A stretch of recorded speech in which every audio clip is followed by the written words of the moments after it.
بینەرانی ئازیزی ڕۆژهەڵاتیوی هیوادارم کە چێشتان لە ڕۆژانی تەعتیڵات و پشووی سەری ساڵی تازتان بردبێت و ساڵی 93 هەتاویتان باورە و هێزێکی بەگوڕترەوە دەست پێ کرد بێت. لەگەڵمان بن بۆ پێشکەشکردنی بەرنامەیەکی دیکەی کرێکار. لاوان کاریگەرترین و بەهێزترین توێژی هەر کۆمەڵگایەکە. لە ئێران و کوردستان زۆرینەی حەشیمەتی چالاکی کۆمەڵگا لاوان پێکی دێنین و نەبوونی هەلی کار و بێکاری لاوان یەکێک لە کێشە سەرەکیەکانە. لاوان لە بەرەو پێشبردن و دیاریکردنی چارەنووسی وڵات و نیشتماندا لە سەرجەم بوارەکاندا چە سیاسی، چە ئابووری، چە کۆمەڵاتی و غەیرە ڕۆڵی سەرەکی دەگێڕن. هەر بۆیە بێکاری ئەو توێژە دەتوانێت قەیرانی گەورەی لێ بکەوێتەوە. پێکەوە هەواڵە کرێکاریەکان دەبیستین و بۆ درێژەی باسەکەمان دێمە وڵاتە. ڕاگەیەندراوی 550 کەس سەبارەت بە پشتیوانیکردن لە شارۆخ زەمانی. زیاتر لە 550 چالاکی سیاسی، مەدەنی و کرێکاری لە سەرانسەری جیهان لە ڕاگەیەندراوێکدا خوازیاری ئازادکردنی شارۆخ زەمانی و کۆتاییهێنانی مانگرتن لە خواردنەکەی بوون. بەپێی راپۆرتی کەمپینی بەرگری لە زیندانیانی سیاسی و مەدەنی، زیاتر لە 550 چالاکی سیاسی، مەدەنی و کرێکاری لە سەرانسەری جیهان لە ڕاگەیەندراوێکدا خوازیاری ئازادکردنی شارۆخ زەمانی و کۆتاییهێنانی مانگرتن لە خواردنەکەی بوون. لە بەشێک لەو ڕاگەیەندراوەی چالاکانی سیاسی و مەدەنی و کرێکاریدا هاتووە بە تێپەڕبوونی زیاتر لە 1 مانگ مانگرتن لە خواردنی چالاکی کرێکاری شارۆخ زەمانی و بێدەنگی ڕێکخراوەکانی مافی مرۆڤ. ئێمە کۆمەڵێک لە چالاکانی سیاسی، نووسەران، ڕۆژنامەوانان، ئەندامانی ڕێکخراوە کرێکاریەکان بە ئەرکی سەرشانی خۆمانی دەزانین هاوکات لەگەڵ وەدەسێنانی پشتیوانی ڕێکخراوە جیهانیەکانی مافی مرۆڤ و چالاکان و ڕێکخراوە کرێکاریەکان لە هەر شوێنێکی جیهان، هەروەها پشتیوانی لە ویستەڕەوەکانی شارۆخ زەمانی بە زووترین کات خوازیاری کۆتایی هاتنی مانگرتن لە خواردن و ئازادی ئەو چالاکە کرێکاریە بین. شارۆخ زەمانی چالاکی کرێکاری و تەمەن 49 ساڵە و ئەندامی شورای نوێنەرانی کۆمیتەی پێکێنانی ڕێکخراوە کرێکاریەکان و ئەندامی لێژنەی نوێژەنکردنەوەی سەندیکای کرێکارانی نەقاش و جوانکاری بینە لە ڕێکەوتی 18 جۆزەردانی 1390 لە شاری تەورێز دەست بەسەر کرا و لە ڕێکەوتی 27 پوشپەڕی هەمان ساڵ لە دادگای ئینقلابی تەورێز بە تاوانی پێکێنانی گروپی دژبەنیزام بە 10 ساڵ زیندانی تعزیری و بە تاوانی چالاکی تەبلیغی بە دژی کۆماری ئیسلامی 1 ساڵ زیندانی تعزیری بۆ بڕایەوە.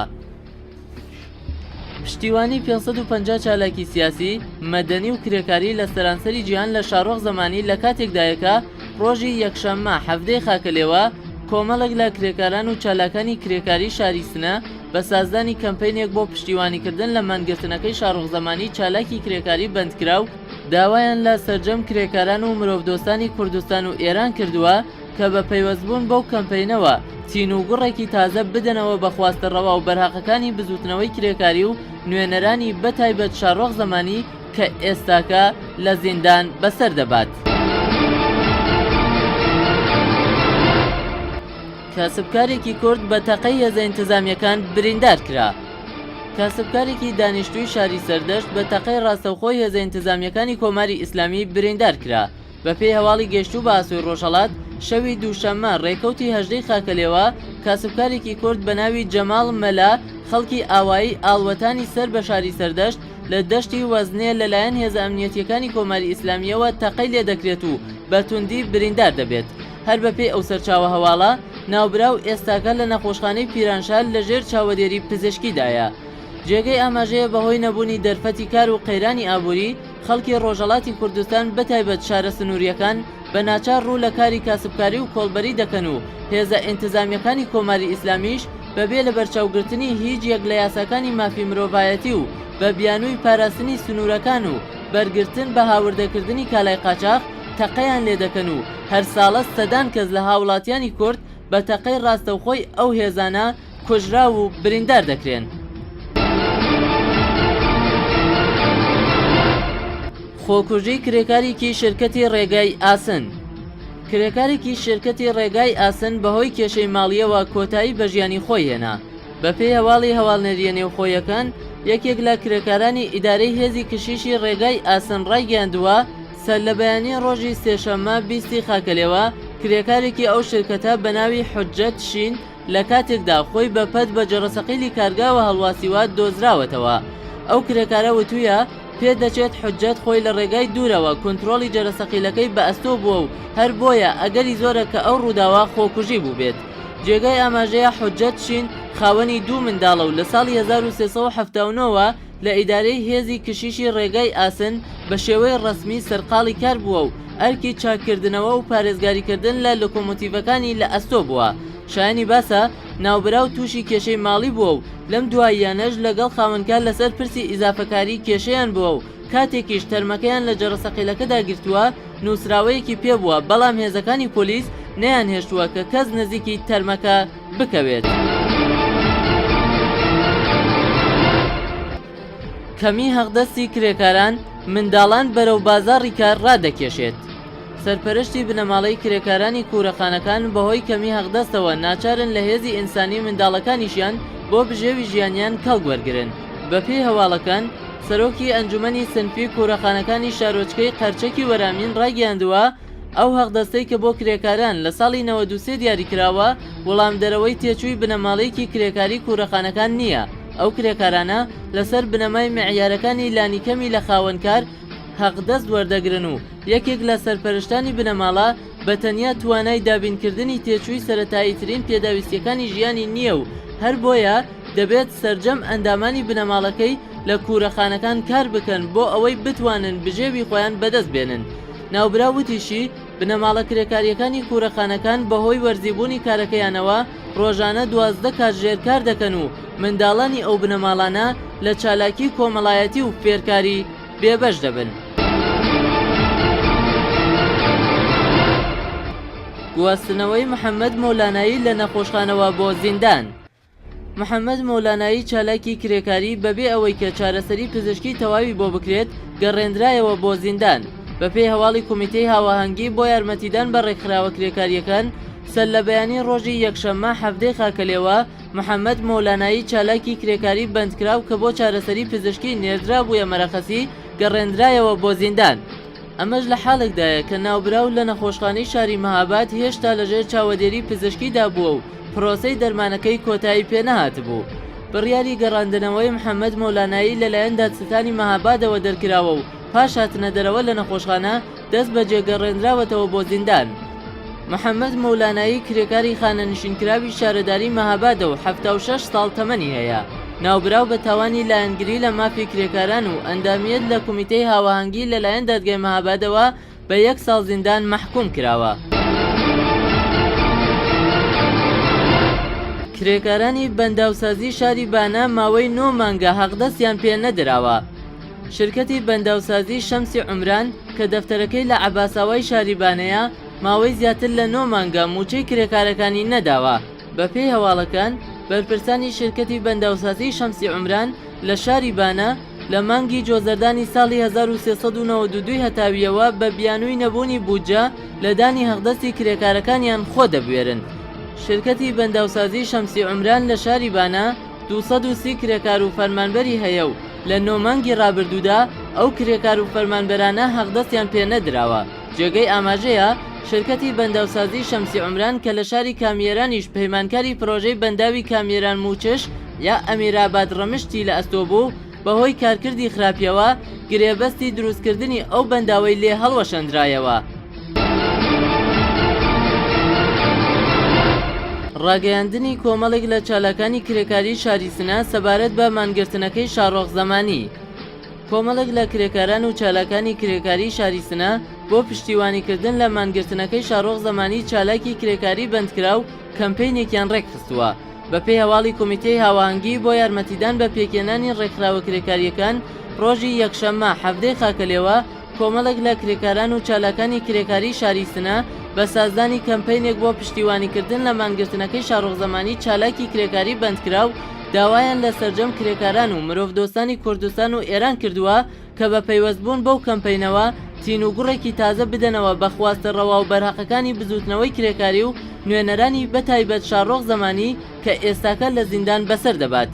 بەڕێوەبەرانی ئەو کەمپینە لە کرێکاران و چالاکانی ئەو بوارە داوایان کردووە کە کاتژێر 24 دووشەممە هەتا 24 سێشەممە بۆ پشتیوانی لە مانگرتنەکەی شارۆخ زەمانی و سەرجەم چالاکانی کرێکاری بەندکرا و خواستە ڕەواکانیان مان لە خواردن بگرن. بانکێشتی 5 کرێکاری کانگای چادورملو بۆ دادگای ئەردەکان. دادگۆستەری شاری ئەردەکان بە ناردنی بانکێشتنامەیەک 5 کەس لە کرێکارانی کانگای چادورمەلوی بانکێشتی دادگا کردووە. بەپێی هەواڵی هەواڵنێریە نێوخۆیەکان، سەرۆکی ئەنجومەنی سنفی کرێکارانی شرکەتی ئاسفالتی تووس پەیمانکاری هێزی ئینسانی کانگای چادورمەلو ڕایگەیاندووە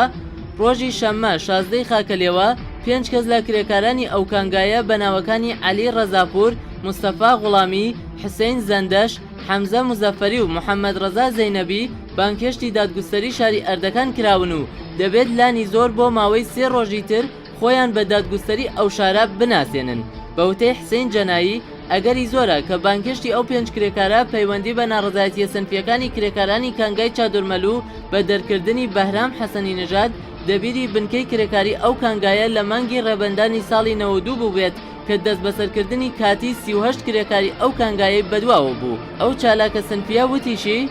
ئەو 5 کرێکاری کە بانکێشتکراون لە کاتی ناڕەزایەتیەکانی مانگی ڕێبەندان دەست بەسەر نەکرابوون. بەرزبوونەوەی کرێی ئۆتۆمۆبیل لە ناوچەی کەڵاتەرزانی سنە. بەهاتنی نەورۆز و سەری ساڵی تازە جگە لە بەرزبوونەوەی نرخی کاڵاسەرەکیەکانی خۆراکی و سوتەمەنی لە ئێران بەتایبەت لە کوردستان، نرخی کرێ ئۆتۆمۆبیلەکانیش بەڕادەیەک بەرز بوونەتەوە. بەپێی هەواڵی گەیشتوو بە ئاسۆی ڕۆژهەڵات، خاوەن ئۆتۆمۆبیلەکانی نەفەرهەڵگری ناوچەی کەڵاتەرزانی سنە بەڕادەیەکی زۆر کرێکانیان بەرز کردووەتەوە. ئەمەش ناڕەزایەتی دانیشتوانی ئەو ناوچەی بەدواوە بووە. بەڵام بەشی پەیوەندیدار هیچ وەڵامێکیان بە ناڕەزایەتی دەربڕینی ئەو شارۆمەندانەیان نەداوەتەوە. کۆبوونەوەی ناڕەزایەتی کرێکارانی کارخانەی پۆڵای زاگرۆس. نزیکەی 200 کەس لە کرێکارانی پۆڵای زاگرۆس ڕۆژی شەممە 16 خاکەلێوە بە مەبەستی ناڕەزایەتی دەربڕین بە هەڵوەشاندنەوە و داخستنی هەمیشەی ئەم کارخانەیە لەلایەن خاوەنکارانەوە لە بەردەم ئیدارەی تەعاون و کار لە شاری قوروا لە پارێزگای سنە کۆبوونەوە. بەپێی هەواڵەکان، داخستنی ئەو کارخانەیە لە حاڵێکدایە کە ڕۆژی 25 ڕەشەمە ژمارەیەک لە خاوەن پشکەکان هەڕەشەیان کردبوو کە بەلانی زۆرەوە تا چەند ڕۆژی داهاتوو کارخانەی پۆڵای زاگرۆس هەڵدەوەشێننەوە و هەڵوەشاندنەوەی کارخانەی پۆڵای زاگرۆس لە حاڵێکدایە کە هەغدەستی 4 مانگی کرێکارانی ئەم کارخانەیە نەدراوە. عەلی ئەکبەر هیدایەتی یەکێک لە نوێنەرانی ئەم کرێکارانەی کە لەو کۆبوونەوەیەدا ئامادەبوون ڕایگەیاندووە ژمارەی ئەو کرێکارانەی بە هەڵوەشانەوەی ئەم کارخانەیە بێکار دەبن 274 کەسە.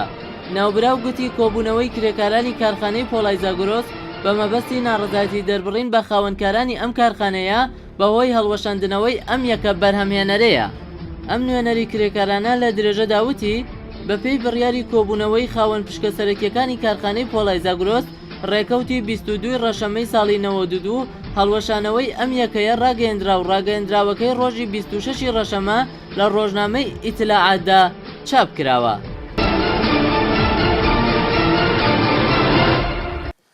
لەگەڵمان من بۆ درێژەی باسەکەمان. هەروەها کە لە سەرەتای بەرنامەکەدا ئاماژەم پێکرد لە ئەگەری بوونی بێکاری بە تایبەت لە نێوان لاواندا دەتوانێت لە سەرەکیترین کێشەکانی هەر کۆمەڵگایەک ئەژمار بکرێت. ناوەندی ئاماری ئێران لە مانگی خەزەڵوەری ساڵی 92 هەتاوی ڕایگەیاند کە ئاستی بێکاری لەو وڵاتە 12.2% و ئاماری بێکاری لە نێوان لاوانیشدا 26% کە پتر لە 2 بەرابەری کۆی ئاستی بێکاریە گشتیەکەیە. ئەمەش لە حاڵێکدایە کە کارناسانی بواری ئابووری باس لەوە دەکەن کە نرخی بێکاری لە ئێران بە گشتی لەو ئامارەی کە ڕاگەیەندراوە زۆر زیاترە. لەم ڕاستایەدا پرسیار لە میوانی بەرنامە دەکەم بۆ ئێران لە ڕیزی بێکارترین وڵاتانی دنیادایە هۆکارە سەرەکیەکانی لەم بوارەدا کامانن؟ بێکاری کێشەیەکە کە لە سەرتاسەری دنیادا هەیە و مەخصوص بە هەموو کشۆرەکانیانی فقط لە ئێران نییە، بەڵام ئەوە بەرچاوەکە لە ئێران بۆچی ڕێژەی بێکاری ئەوەندە لە سەطحێکی سەرێدایەوە خەڵکانێکی زۆر ئەگەر بە هەڵم نەچوو بێتم تا 4 ملیۆن کەس ئەلانەکان لە ئێراندا بێکارن. بۆ ناسینی باشتری بێکاری 3-4 فاکتۆر هەیە وەکو جەمعیەت، وەکو ژێرساختەکان، وەکو ئاموزش. لە ئێراندا جەمعیەت و ژێرساختەکان تەناسب و تەوازونێک لە بینی ئەواندا نییە، یعنی جەمعیەتی ئێران وەکو جەمعیەتێکی 70 ملیۆن نەفەری کە زۆرینەی ئەو جەمعیەتە لە سنی 15 تا 6 ساڵدا بەسەر دەباوە، ئەوە سنی فعالیەتی اقتصادی بە حساب دێ زیاتری ئەو جەمعیەتە کە لە فعالیەتی اقتصادیدایە ژێرساختێکی مناسب بۆ بەرهەمهێنانی اقتصادی و بۆ ژێرخانی ئابووری بۆ ئەوان دابین نەکراوە ژێرساختەکان وەکو ئامۆزەش وەکو بێهداشت وەکو بیما وەکو سەدحی ڕفاح کە ئەو شتانە لە ئێران بەڕاستی کە من لە بەشی ئاموزشدا نەبوونی ئاموزشێکی عملی لە ئێران ینی ئاموزشێک کە ئینسانەکان فێری کارافرینی بکە دانیشتوەکان دەچن لە دانیشگا فقط یەکدانە تێئۆری کدێبی دەخێنن کە ناتوانن بۆ خۆیان بچن عمل بکەن بەو شتانەوە داهاتێکیان بۆ خۆیان ببێ ساختاری حکوومەتیش لە ئێران خەڵکەکەی فقط وابەستە بە سیستمی حکوومەتی و سیستمی دەوڵەتی بارهێناوە ینی فقط دەبێت چاو لە دەستی ئەوە بی کە دامەزرەی لە جێگایەکدا وەکو ئیدارەیەک کار بکەی لەوێ وە کارافرینی لە ئێران ناکرێ دوایەوە مەسلەیەکی دیکە ئەوەیە کە سەرفی هەزینە ناکرێت لە ژێرساختی اقتصادیدا لە ئێران ینی بەپێی ئەو جەمعیەتی واچۆتە سەر ئینفجاری جەمعیەتێکە لە دەهەی 1970دا ڕوویدا بەپێی ئەو جەمعیەتە ژێرساختی اقتصادیەکان لە ئێران نەچۆتە پێشێم و حکوومەت نەهاتووە هەزینە بکات لەو ژێرساختانەدا کە سەدحی زیندگی خەڵک بەرێتە سەرێەوە سەدحی اقتصادی ئێران بەرەو گەشەیەکی زیاتر بڕوە و لە ئێران مافیاهای اقتصادی لە سەدحی حکوومەتیدا هەیە کە نایڵێ اقتصادی ئێران بەرەو بەرهەمهێنانێکی زیاتر بڕوە تەواوی اقتصادەکە قەبزە کراوە لە دەستی جەماعەتێکی سەردا وەکو سپای پاسداران وەکو بەیتی ڕاهبەری کە دێنێ اقتصادی ئێران بەرەو مەسیرێکی دیکە دەبا کە موردی نەزەری خۆیانە نەک مەسیرێکە بەڕاستی زیندگی اقتصادی ئێران و وەزعی خەڵک باشتر بکە و بەرەو داهات و بەرەو بەرهەمهێنانێکی باشتری بەرێ لە نێوان ئەو پارێزگانەی کە ئێستاکە لە چوارچێوە و قەبارەیەکی جوغرافیایی لەژێر ناوی وڵاتی ئێراندا ناوزەت کراون ئوستانی کوردستان هەموو کات لە ڕیزی بێکارترین پارێزگاکاندا بووە بەشێکی بەرچاو لە خەڵکی کورد لە سەرجەم پارێزگاکانی ڕۆژهەڵاتی کوردستان بەهۆی نەبوونی کار و هەلی کار یان ڕوو لە شارە گەورەکان دەکەن یان ڕوو لە کاری پڕمەترسیداری کۆڵبەری و کاسبکاری و زۆر پیشەی تری لەم چەشنە کە هیچیان یاسای کار و بیمە نایانگرێتەوە لێرەدا ئەو پرسیارە لە میوانی بەرنامەکە دەکەم بۆچی لە هەموو سەردەمێکدا ڕۆژهەڵاتی کوردستان بە سەرجەم پارێزگاکانیەوە لە ڕیزی بێکارترین ناوچەکانی ئێراندایە مەسلەی ڕێژەی زۆری بێکاری لە کوردستان دەگەڕێتەوە بۆ 3-4 خاڵ یەکیانەوەیە کە دیدێکی ئەمنیەتی هەیە بەنسبەت مەناتقی حاشیەی لە ئێران و مناتقێک کە ئەقەلیەتهای ملی لەوێدا زیندگی دەکەن ئەو دیدە ئەمنیەتیە نایڵێ سەنعەتێکی باش و ئەو تۆ بچێ بۆ مناتقە نایڵێ تۆسعەیەکی متەوازن لە ئێراندا شکل بگرێ مەسلەیەکی دیکە کە لە ئەو چەند ساڵەدا زۆر بە کەمی باسی کراوە بەحسی تۆسعەی نظامی لە کوردستان ینی تۆسعەیەکی نظامی لە کوردستان ڕوویداوە جادەوبانەکان برق یا ئەو شتانی وا هاتوو بۆ تەواوی کوردستانی گرتوێتەوە بەڕاستی شتایەکی نظامی نەک شتایەکی اقتصادی و باعثی گەشەی اقتصادی ببێ ئێمە دەبینین کە کوردستان لەن هەمووی جادەی بۆ کێشرا و وەلی جادەهایەک و ڕێگاوبانێکی ارتباطی کە فقط و فقط شتایەکی نظامین و تۆسعەیەکی نظامی لە کوردستاندا شکلی گرتووە نەتۆسعەیەکە باعثی پیشرفتی اقتصادی و خەڵکە بێ و بێکاری لە کوردستان هەر دەگەڕێتەوە بۆ ئەو دیدە ئەمنیەتیە بۆ تۆسعی نامتەوازن لە ئێران بۆ تۆسعی نظامی لە کوردستان و ئەو فەرق و جیاوازیانەی کە حکوومەت و دەسەڵاتی سیاسی لەسەر مەناتقی ئەقەلیەتهای ملی دایدەنێ و حیسابیان بۆ دەکاتەوە کە نابێ ئەوان وەکو مەناتقێکی دیکەی کشوەر پیشرفتی اقتصادی و سیاسی ببینن پێم وایە کە هۆکاری بێکاری لە کوردستاندا ئەوەیە کە هێشتا کۆماری ئیسلامی لە شەڕدایە لەگەڵ ملەتی کووردا کە 35 ساڵایمە درێژێ هەیە مەبین لە 22 بەهمەنی 57 تا ئیمڕۆ حسابیکەین کۆماری ئیسلامی خەڵکی کوردی بە ڕسمیت نەناسیوە وەگەرنە ئێمە بین سەیری کرماشا بکەین کە لە شارەنۆتیەکان کوردستانی ئێرانە بەڵام دەوڵەت هیچ سەرمایە گوزاری و هیچ پلانێکی بۆی دابین نەکردووە و لە هەموو شارەکانی کوردستانە هەر بۆ شێوەیە ئەگەر شتەی تا ئێمڕۆ کراوێت لەسەر شغل خەڵکی کوردستانن کە پارێکیان هێناوە بۆ داینکردنی کارخانەی یاک و شرکەتێ و هەروە زۆربەی ئیش لە وڵاتی کوردستان کۆڵبەریە یاک و کرێکاری سادن کە حتا کۆماری ئیسلامی فشاری لەسەر ئەمانە هێناوە کە هەڕۆژ شاهدین کە چەند کەس کوشتە دەبن یاک و بریندار دەبن کە بە نەزەری من ناوی ئەم شتەکە دەنم کوشتاری سیستماتیکی جمهوری ئیسلامی و هەروە ئەگەر بیت بە پرسنلی ڕسمیکی لە ئێراندا یاکوە بێ بەسیج بیت یاک و تاییدەی بەسیجت بێ یاک و مەسحەبی ڕسمی وڵات ینی شیعە بیت کە زۆربەی خەڵکی کوردستان ئەم شتە تایید ناکەن.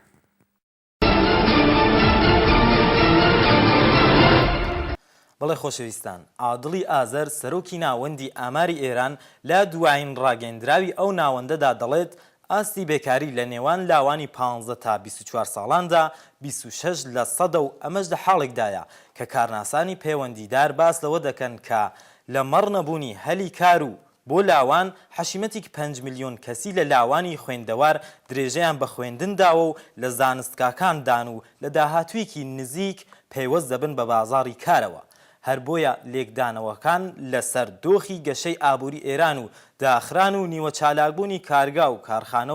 کارخانەکان دەرخەری ئەو ڕاستیە تاڵن کە سۆنامی بێکاری لە ئێران بەڕێوەیە. پرسیار ڕوولا میوانی بەرنامە باشترین ڕێگا چارە بۆ بەرگرتن بە قوڵتربوونەوەی قەیرانی بێکاری و ڕەخساندنی هەلی کار لە ئێران بە تایبەت بۆ توێژی لاوی پڕوزە چییە؟ بێکاری قەیرانێک نییە کە بڵێ بە تەواوی ڕیشەکەن دەکرێ و بە تەواوی لە نێو جامعەیەکدا لەبین دەچێوەلی بۆ ڕێگاچارەیە کە سەدحەکەی بێتە خوارێ یا ڕێژەکەی دابەزێتەوە لە ئێران سێ چوار ڕاهکار هەیە بووەوە. یەکیان ئەوەیە کە تەغییری سیستمی ئاموزشی لەو تێئۆریە سرفەوە بۆ ئاموزشێکی تێئۆری لە کەناری ئەمەلدا، ینی خوێندەوارانی ئێرانی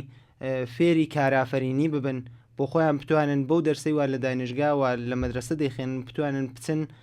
بۆ خۆیان لە بازاردا وەکو یەکدانە شخصی مستەقل فعالیەتی اقتصادی بکەن و بۆ خۆیان داهات و بەرهەمیان هەبێ. دووەمین مۆردیان ئەوەیە کە پەیوەندی مەراکزی ئاموزشی و سەنعەتی بدرێت لە ئێران وەکو دانیشگاکان کە لەگەڵ کارخانەکان لەگەڵ بیمارستانە گەورەکان بتوانن پەیوەندێکیان هەبێ بۆەوەی ئەو ئینسانی کە لەوێ دەرس دەخێنێ یا لەوێ ئاموزش دەدرێ مستەقیم لەگەڵ کاروباری سەنعەتی و کاروباری داهاتووی خۆی ارتباتێکی تەنگاتەنگی هەبێ و ئەو ارتباتە باعیسیەوە دەبێت کە اقتصادی ئێران بەرەو پێش بچێ ڕێژەی بێکاری دابەزێ. سێوەم مورد ئەوەیە کە تەمینی ژێرساختی اقتصادی بکرێ، ینی سەنعەتە مادەرەکان لە ئێران زیاتر ساز بکرێن، کارخانەکان و کارگاکان بە سوورەتێکی متەوازن لە سەطحی ئێراندا بڵاو بکرێتەوە، تۆسعەیەکی هەمگون لە نێو ئێراندا شکل بگرێ، هەموو مەناتقی ئێران بەبێ جیاوازی و بەبێ فەرق و ئەوانە بتوانن بەشدار بن لە بەرهەمهێنانی کولی ئەو کشور و وڵاتەدا. بۆ تۆسعی متەوازنیش ئەوەیە کە دەبێ لە هەر منتەقەیەکی جغرافیایی بەپێی ئەو شرایەت و ئیمکاناتە تەبیعی وا لەوێ هەیە، بەپێی پۆتەنسیێلێکی جغرافیایی کە هەیە لەو منتەقەیەدا هەزینەی تێدا بکە حکوومەت و بەدانانی کارخانە و کارگایە کە منتەبق بێت لەگەڵ شرایەتی ئەو منتەقەیە، ئەوانیش بەشدار بکە لە بەرهەمهێنانی کولی کشوەر و ئەو بەشداربوونە لە بەرهەمهێنانی کولی کشوەر دەبێت باعیسی ئەوە دەبێت کە هەلی کارێکی زیاتر بەڕەخسێ بۆ جوانەکان و ڕێژەی بێکاری لە کولیەتی کشوەردا دابەزێ. ڕەخساندنی هەلی کار بۆ لاوان و سەرجەم توێژەکانی کۆمەڵگا ئەرکی بێ ئەملا و ئەو لای بەرپرسانی حکوومەتیە. بێکاری لە نێوان لاواندا دەتوانێت زۆر قەیرانی تر وەک توشبوون بە مادە هۆشبەرەکان، دزی، لەشفرۆشی و زۆر دیاردەی تری لەم چەشنە لێکەوێتەوە. چالاکی و هەوڵەکانی لاوان وەک باسکی بەهێزی سەرجەم بزوتنەوە ڕەنگا و ڕەنگەکان و کارتێکەریان لەسەر پرسە جۆرا و جۆرەکان پڕ ئاشکرا و حاشا هەڵنەگرە. دەسەڵاتە کە دەبێت بە فەراهەمکردنی هەلی کاری سالم هێزی لاوانی کۆمەلگا وەگەڕ بخات بۆ گەشەسەندنی بواری ئابووری و فەرهەنگی و کۆمەڵایەتی و غەیرەی کۆمەڵگا. خۆشەویستانی بینەر بەرەبەرە لە کۆتایی بەرنامەی ئەم جارەشمان نزیک دەبینەوە. بۆ ناردنی هەواڵ و زانیاری و بەشداریکردن لە بەرنامەی کرێکاردا دەتوانن لە ڕێگای ئەو ئادرسە ئینترنێتیانەوە کە لە خوارەوەی شاشەی تەلەڤیزیونەکەدا هاتووە پەیوەندیمان پێوە بگرن. بەسپاس بۆ ئێوە و میوانی بەرنامەکە تا دیداری داهاتوو ماڵەوە.